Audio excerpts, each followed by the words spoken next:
Hello बच्चों। बेटे आपां कैल्शियम दे कंपाउंड्स डिस्कस कर रहे सी। कल वाले लैक्चर दे विच आपां कैल्शियम ऑक्साइड जिन्हों आपां क्विक लाइम कहने आ, फिर आपां कैल्शियम हाइड्रोक्साइड किया जिन्हों आपां स्लेक्ड लाइम कहने आ, उस तो बाद आपां कैल्शियम कार्बोनेट किया जिन्हों आपां लाइमस्टोन कहने आ।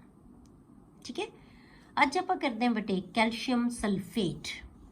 कैल्शियम सल्फेट है बेटे, ਇਹਦੇ ਵਿੱਚ ਕੈਲਸ਼ੀਅਮ ਸਲਫੇਟ ਅਸੀਂ ਪਲਾਸਟਰ ਆਫ ਪੈਰਿਸ ਨੂੰ ਵੀ ਕਹਿੰਦੇ ਆ, ਜਿਪਸਮ ਨੂੰ ਵੀ ਕਹਿੰਦੇ ਆ ਤੇ ਡੈਡ ਬਰਨਟ ਪਲਾਸਟਰ ਨੂੰ ਵੀ ਕਹਿੰਦੇ ਆ। ਠੀਕ ਹੈ, ਤਿੰਨਾਂ ਦਾ ਫਾਰਮੂਲਾ ਕੈਲਸ਼ੀਅਮ ਸਲਫੇਟ, ਉਹਦਾ ਨਾਮ ਹੈ ਜਿਹੜਾ ਕੈਮੀਕਲ ਨੇਮ ਕੈਲਸ਼ੀਅਮ ਸਲਫੇਟ ਹੈ, ਪਰ ਇਹਨਾਂ ਦਾ ਫਾਰਮੂਲਾ ਜਿਹੜਾ ਉਹ ਕੀ ਹੈ ਬੇਟੇ ਡਿਫਰੈਂਟ ਹੈ। ਇਹਨਾਂ ਦੇ ਵਿੱਚ ਜਿਹੜਾ ਵਾਟਰ ਆਫ ਕ੍ਰਿਸਟਲਾਈਜੇਸ਼ਨ ਹੈ ਉਹਦੇ ਵਿੱਚ ਫਰਕ ਹੁੰਦਾ ਹੈ। ਠੀਕ ਹੈ, ਜਿਹੜਾ ਆਪਾਂ ਡਿਸਕਸ ਕਰਾਂਗੇ ਉਹ ਹੈ ਪਲਾਸਟਰ ਆਫ ਪੈਰਿਸ। ਤੇ ਕੈਲਸ਼ੀਅਮ ਸਲਫੇਟ ਇਹਦਾ ਨਾਮ ਕੀ ਹੈ, ਕੈਮੀਕਲ ਨੇਮ ਕੈਲਸ਼ੀਅਮ ਸਲਫੇਟ। ਤਾਂ ਇਹਦਾ ਕਾਮਨ ਨੇਮ ਕੀ ਹੈ ਬੇਟੇ ਪਲਾਸਟਰ ਆਫ ਪੈਰਿਸ। ਤੇ ਇਹਦਾ ਕੈਮੀਕਲ ਫਾਰਮੂਲਾ ਜਿਹੜਾ ਉਹ ਕੀ ਹੈ CaSO4 ਹਾਫ ਵਾਟਰ ਮੋਲੀਕਿਊਲ। ਠੀਕ ਹੈ, ਇਹ ਹਾਫ ਵਾਟਰ ਮੋਲੀਕਿਊਲ ਹੈ। ਹੁਣ ਵਾਟਰ ਆਫ ਕ੍ਰਿਸਟਲਾਈਜੇਸ਼ਨ ਹੈ ਜਿਹੜਾ ਉਹ ਹਾਫ ਮੋਲੀਕਿਊਲ ਹੈ, ਇਹਨੂੰ ਕਹਿੰਦੇ ਅਸੀਂ ਪਲਾਸਟਰ ਆਫ ਪੈਰਿਸ। ਪਰ ਜੇ ਕੈਲਸ਼ੀਅਮ ਸਲਫੇਟ CaSO4 ਦੇ ਨਾਲ ਦੋ ਵਾਟਰ ਮੋਲੀਕਿਊਲਸ ਪ੍ਰੈਜ਼ੈਂਟ ਹੋਣ ਬੇਟੇ ਤਾਂ ਉਹਨੂੰ ਅਸੀਂ ਕਹਿੰਦੇ ਹਾਂ ਜਿਪਸਮ। ठीक है, की है जिप्सम। पर जे कोई भी वाटर मॉलिक्यूल ना होवे उन्होंने की किया जाता है डेड बर्नट प्लास्टर। पर तिन्ना दा जिहड़ा नाम है वो की है कैल्शियम सल्फेट। हरेक नूं असीं कैल्शियम सल्फेट कहने आ। क्लीयर, आपां करांगे प्लास्टर ऑफ पैरिस दी प्रैपरेशन, इहदी प्रॉपर्टीज, इहदे यूजेस। तां आपां लैणे बटे पहलां प्रैपरेशन इहदी किवें प्रिपेयर करदे आपां। Plaster of Paris is obtained when gypsum is heated to 393 Kelvin। ਜਦੋਂ ਆਪਾਂ ਜਿਪਸਮ ਨੂੰ ਜਿਹਦੇ ਵਿੱਚ ਦੋ ਵਾਟਰ ਮੋਲੀਕਿਊਲਸ ਹੈ, ਜਿਪਸਮ ਨੂੰ ਆਪਾਂ 393 ਕੈਲਵਨ ਤੱਕ ਜਦੋਂ ਬੇਟੇ ਇਹਨੂੰ ਹੀਟ ਕਰਦੇ ਆ ਤਾਂ ਇਹ ਆਪਣੇ 3 ਵਾਟਰ ਮੋਲੀਕਿਊਲਸ ਲੂਜ਼ ਕਰ ਦਿੰਦਾ ਹੈ। ਠੀਕ ਹੈ, ਤਾਂ ਕੀ ਬਣ ਜਾਏਗਾ, ਦੋ ਮੋਲੀਕਿਊਲ ਲੈ ਲਏ ਅਸੀਂ ਇਹਦੇ ਜਿਹੜੇ ਜਿਪਸਮ ਦੇ CaSO4 2 ਵਾਟਰ ਮੋਲੀਕਿਊਲਸ ਇਹਦੇ ਨਾਲ ਹੈਗੇ। तो ये डेढ़ मतलब एक मॉलीक्यूल 1.5 वाटर मॉलीक्यूल लूज करेगा। तो आप दो ले ले क्योंकि दोवां ने मिलके किन्ने 3 वाटर मॉलीक्यूल लूज कर देने। जे आप दो मॉलीक्यूल लवांगे ना तो दोवां दे विचों 3 वाटर मॉलीक्यूल्स है जो लूज कर देगा, तो दो दे कोले एक वाटर मॉलीक्यूल रह जाएगा दोनों मॉलीक्यूल्स कोले। क्लीयर, तो आप दो मॉलीक्यूल ले ले जिप्सम दे, तो इन्होंने की करना है दो मॉलीक्यूल्स कोले ही एक मॉलीक्यूल वाटर का रह गया तो 3 वाटर मॉलीक्यूल्स इन्हें लूज करती, क्योंकि दो मॉलीक्यूल्स टोटल वाटर मॉलीक्यूल कितने हो गए बेटे 4 मॉलीक्यूल्स। तो 4 दे विचों 3 लूज करते, एक वाटर मॉलीक्यूल रह गया। तो यही फार्मूला बन गया। चाहे तुसी इहनूं लिख दो दो जिहड़े मॉलीक्यूल्स है उन्हां कोल एक वाटर मॉलीक्यूल है, या फिर एक कोल कितना है हाफ मॉलीक्यूल है। जे दो कोल एक है तो ਇਹਦਾ मतलब एक कोल की होएगा हाफ होएगा।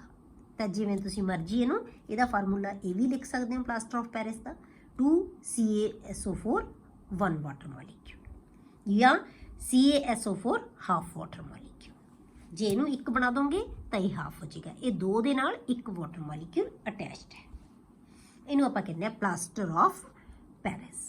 पर जे बेटे इहनूं आपां इस टैंपरेचर तो उपर गर्म कर दिंदे आ, जो आप इस तो भी उपर हीट कर देंगे तो जोड़ा दो मॉलीक्यूल्स को एक वाटर मॉलीक्यूल बचा हुआ है ये वो भी लूज कर देता है।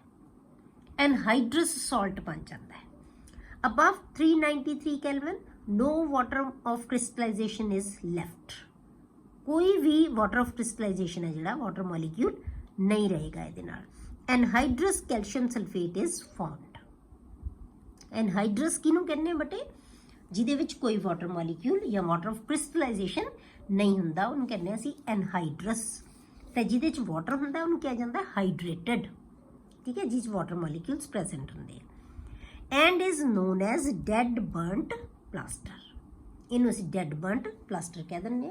जिवें आपां की है यही लिया, ठीक है, ये आपां एक मॉलीक्यूल ले लिया हुण तां की आएगा CaSO4 हाफ वाटर मॉलीक्यूल। इनू 37 तक इनू हीट किया तो की बन गया CaSO4 plus half water molecule.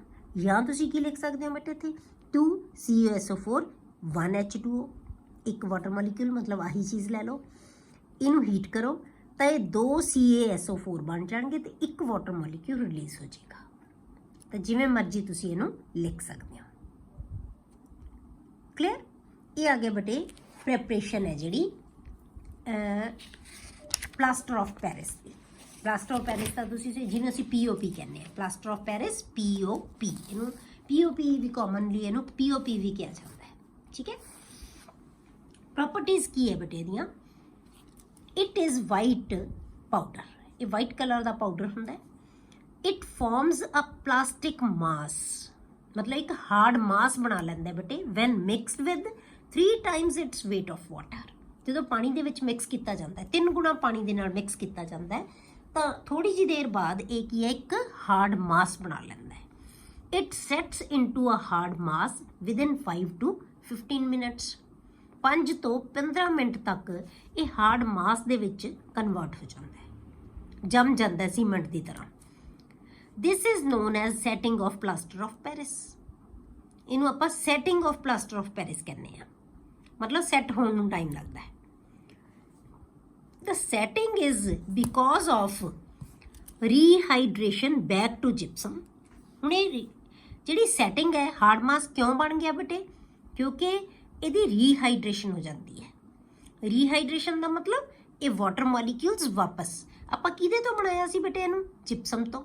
2 molecules ਨੇ ਮਿਲ ਕੇ 3 ਵਾਟਰ ਮੋਲੀਕਿਊਲਸ ਲੂਜ਼ ਕਰਤੇ ਸੀ, ਤੇ 2 ਮੋਲੀਕਿਊਲਸ ਕੋਲੇ 1 ਵਾਟਰ ਮੋਲੀਕਿਊਲ ਰਹਿ ਗਿਆ ਸੀ ਜਿਪਸਮ ਦੇ ਕੋਲੇ, ਤੇ ਉਹਨੂੰ ਆਪਾਂ ਕਹਿਤਾ ਸੀ ਪਲਾਸਟਰ ਆਫ ਪੈਰਿਸ।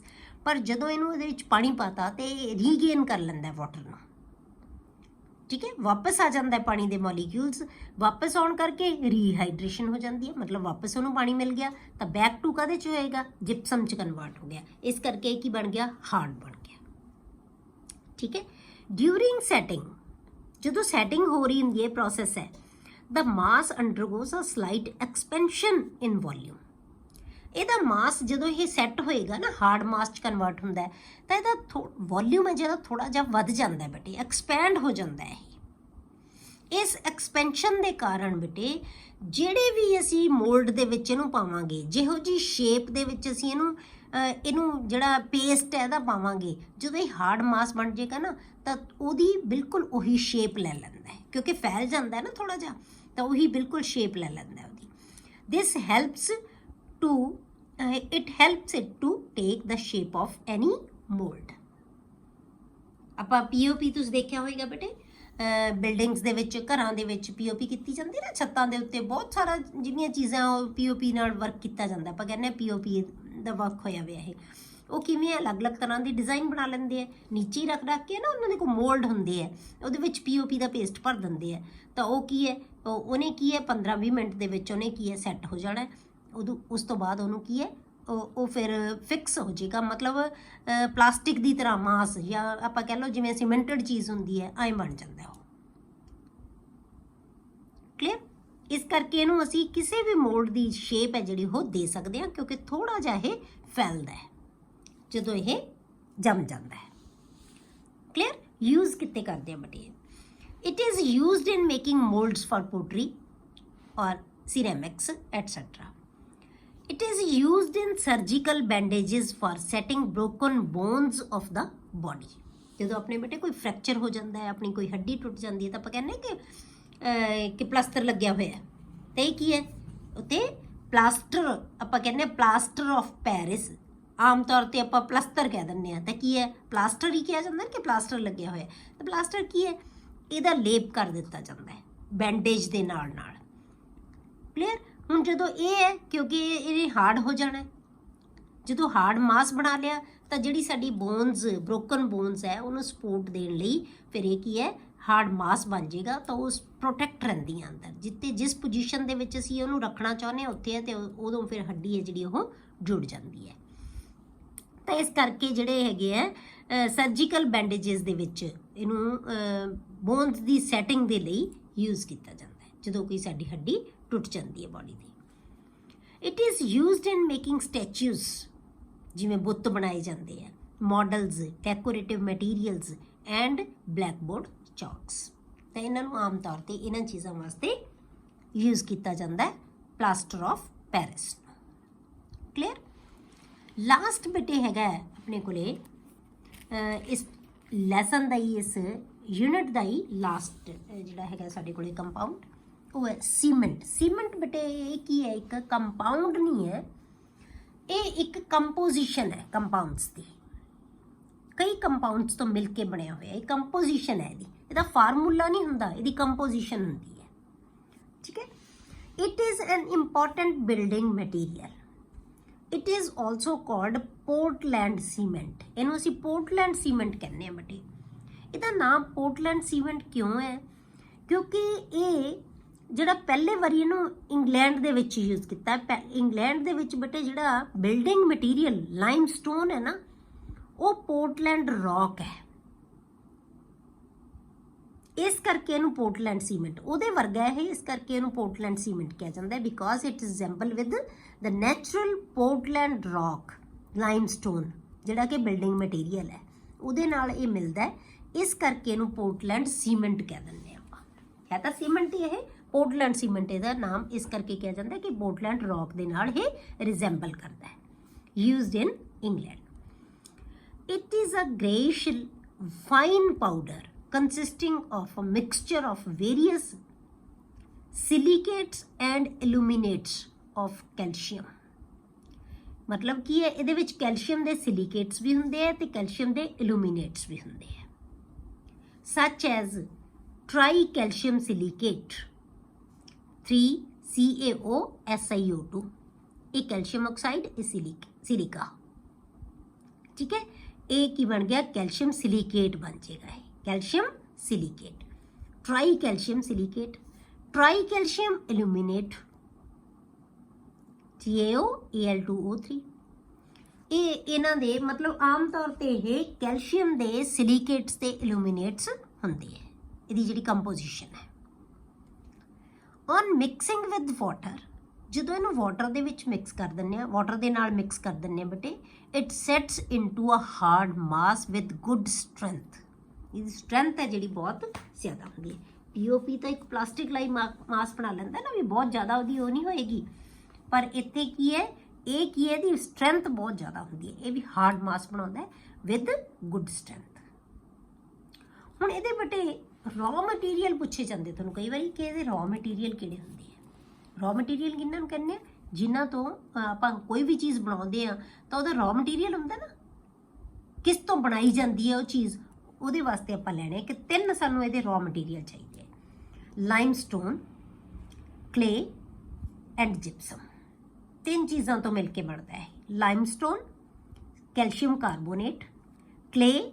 ਕਲੇ ਤੋਂ ਕੀ ਮਿਲੇਗਾ ਬੇਟੇ, सिलिका एंड एलूमिना, इनू कहने SiO2 सिलिका, एलूमीनियम ऑक्साइड नू एलूमिना कहा जाता है, जिन्हों ने मिलके कैल्शियम के सिलिकेट ते कैल्शियम के इल्यूमिनेट बनाने हैं दोनों ने।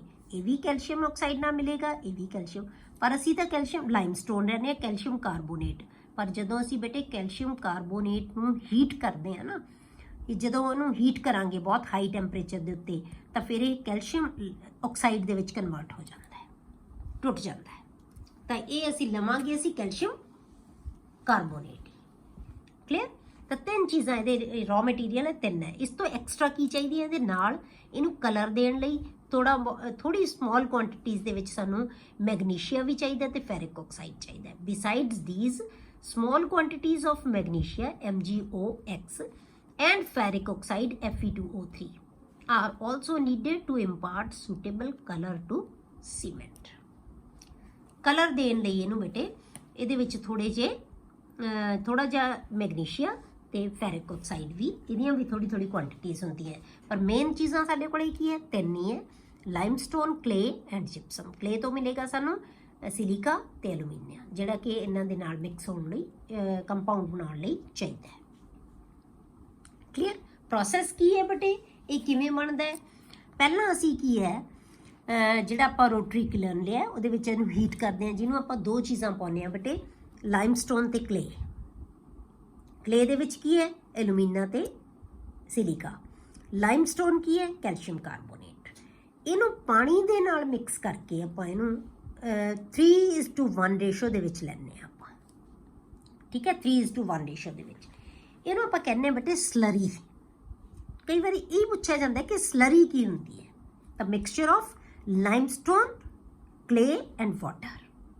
ਇਹਨਾਂ ਦਾ ਜਿਹੜਾ ਮਿਕਸਚਰ ਹੈ ਉਹਨੂੰ ਕਹਿੰਦੇ ਅਸੀਂ ਸਲਰੀ, ਪੇਸਟ ਹੈ ਜਿਹੜਾ ਇਹਨਾਂ ਦਾ ਉਹਨੂੰ ਅਸੀਂ ਸਲਰੀ ਕਹਿੰਦੇ ਹਾਂ। ਇਹਨੂੰ ਬੇਟੇ ਰੋਟਰੀ ਕਿਲਨ ਦੇ ਵਿੱਚ, ਜਿਵੇਂ ਆਪਾਂ ਪੱਠੇ ਦੇ ਵਿੱਚ ਕਹਿ ਦਿੰਦੇ ਆ, ਇਹਨੂੰ ਆਪਾਂ ਬਰਨ ਕਰਨੇ ਆ, ਬਰਨਟ ਇਨ ਰੋਟਰੀ ਕਿਲਨ 1100 to 1800 ਕੈਲਵਿਨ ਤੱਕ ਹਾਈ ਟੈਂਪਰੇਚਰ ਤੇ। ਮੈਂ ਤੁਹਾਨੂੰ ਕੀ ਕਿਹਾ ਸੀ ਕਿ ਜਦੋਂ ਅਸੀਂ ਹਾਈ ਟੈਂਪਰੇਚਰ ਤੇ ਲਾਈਮਸਟੋਨ ਹੈ ਜਿਹੜਾ ਉਹ ਕਾਹਦੇ 'ਚ ਕਨਵਰਟ ਹੋ ਜਾਏਗਾ ਬੇਟੇ, ਕੈਲਸ਼ੀਅਮ ਆਕਸਾਈਡ ਦੇ ਵਿੱਚ। ਠੀਕ ਹੈ, ਜਦੋਂ ਅਸੀਂ ਸਲਰੀ ਨੂੰ ਹੀਟ ਕੀਤਾ ਤਾਂ ਇਹਨੇ ਕੀ ਬਣਾ ਲਿਆ ਬੇਟੇ, mixture of silicates and aluminates of calcium. ਜਿਹੜੇ ਆਪਾਂ ਉੱਪਰ ਕਿਹਦੇ ਹੈ, ਕੈਲਸ਼ੀਅਮ ਤੇ ਐਲੂਮੀਨੀਅਮ ਦੇ ਸਿਲੀਕੇਟ ਬਣ ਗਏ ਇਹ ਨਾ, ਸੌਰੀ ਕੈਲਸ਼ੀਅਮ ਦੇ ਸਿਲੀਕੇਟਸ ਤੇ ਐਲੂਮੀਨੇਟਸ ਬਣ ਗਏ। ਠੀਕ ਹੈ, ਇਹਨੂੰ ਅਸੀਂ ਕਹਿੰਦੇ ਹਾਂ ਬੇਟੇ ਕਲਿੰਕਰ।